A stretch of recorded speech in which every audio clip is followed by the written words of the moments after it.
திருப்பரங்குன்றத்துல உள்ள பிரச்சனைகள் என்னன்னா, அரசியல் கட்சிகள் இதுல விளையாடுறாங்க, மக்களை வச்சு விளையாடுறாங்க. இது சாதாரண இதை இவ்வளவு இஷ்யூவா கொண்டு போகணுன்ற அவசியமே இல்லையா? மற்ற பிரச்சனையை போய் எங்கேயும் பேசுறது. ஒண்ணு மண்ணுமா தாயா பிள்ளையா மாமியா மச்சனா பழகிட்டு இருக்கோம். இஸ்லாமியர் ஒரு தனிப்பட்ட இஸ்லாமியர் கூட இங்க விளக்கு ஏற்றக்கூடாதுன்னு யாருமே சொல்லலைங்க.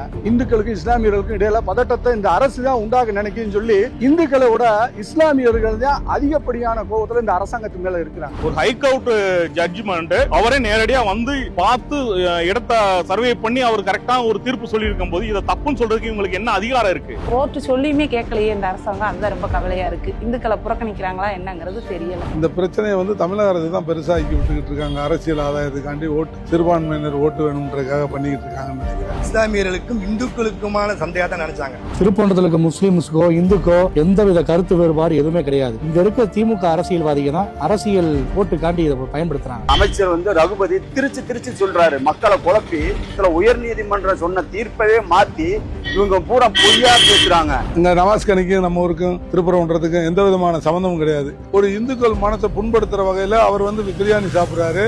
அந்த பிரியாணி சாப்பிடும் போது இந்த அரசு கொதிக்காத அரசு, அரசியல் கட்சிகள் இப்ப மட்டும் ஏன் கொதிக்குது?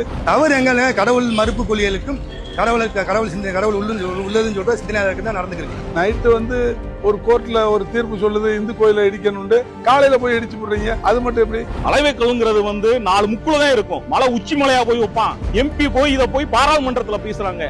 எம்பி கனிமொழி சொல்லுது அது சர்வே கல்லுது. அதுக்கெல்லாம் கொஞ்ச நாள் மண்டையில மூளை இருக்கா? சர்வே கல் எப்படி இருக்கும்? சர்வே கல் எந்த மாதிரி இருக்கும்? ஒரு மலை அளக்கணும்னா 4 இடத்துல அந்த கல் இருக்கு. இந்த இடத்துல மட்டும் ஒத்த கல்லா இருக்கிறது. அதுல கல்வெட்டுகள், எழுத்துக்கள், ஹனுமன் சிலைகள்லாம் இருக்கு வடிச்சிருக்கு. இது எப்படி வெள்ளக்காரன் காலத்துல ஹனுமன் சிலையை வடிச்சு கல் வைக்க முடியுமா? நான் சின்ன வயசுல இருந்து பாக்குறேன். அந்த கல்லுக்கே போயிருக்கேன். அது 1 லிட்டர் எண்ணெய் பிடிக்கக்கூடிய அளவு ஒரு தீப தூண் தான் அந்த தூண். எங்கேயுமே சர்வே கல் இவ்வளவு உயரத்துல வச்சிருக்க மாட்டாங்க. சர்வே கல்ல போய் ஓட்ட ஓடுற மாதிரி வச்சு அதுல தீபம் ஏத்துற மாதிரி அதுக்கு ஒரு இதை போட்டு வச்சிருப்பாங்க. சர்வே கல் அப்படி வைப்பாங்க. எந்த ஊர்ல அப்படி வச்சிருக்காங்க? ரொம்ப பைத்தியத்தனம்.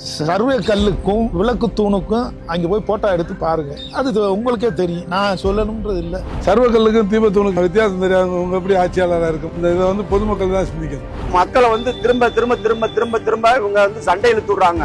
இந்துக்களோட இதை அழிக்கின்றதே அவங்களோட நோக்கமா இருக்கும் போல தெரியுது. இந்த திருப்பரங்குன்றத்தை சுத்தி வாழ்ந்த மக்கள் ஒரு தன்னெழுச்சி வரல அப்படின்னா மலையே ஒண்ணு இல்லாம அடிச்சு கல்குவாரைக்கு விட்டு பூரா எம்சாண்ட் கம்பெனி ஆக்கிடுவாங்க. இன்னும் 100 வருஷம் ஆனாலும் திமுகவோட கனவு ஒரு வாரம் நினைக்காது. ஒரு அரசே பயங்கரவாதத்தை தூண்ட நினைக்கின்றது அவங்க ஒரு வேதனை அளிக்கக்கூடிய ஒரு விஷயமா இருக்கு.